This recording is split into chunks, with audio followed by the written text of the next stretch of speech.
પ્રજાસત્તાક દિવસની પરેડમાં સ્વર્ણિમ ભારતની ઝાંખી. નમસ્કાર, સ્વાગત છે આપનું આરબી ન્યૂઝના ટોપ 10 સમાચારમાં. હું અશ્વિન રાઠોડ. પ્રજાસત્તાક દિવસની પરેડમાં મહાકુંભની ભક્તિ, રાફેલ અપાચેના કર્તવ્ય પંથ પર સ્વર્ણિમ ભારતની ઝાંખી જોવા મળી.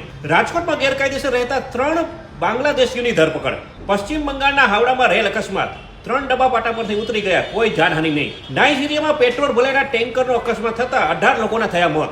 સુદાનની હોસ્પિટલ ઉપર મોટો હુમલો, 70 લોકોના મોત, 19 લોકો ઘાયલ. ટ્રમ્પના સિટીઝનશીપ ઓર્ડર પર જજનો રોક.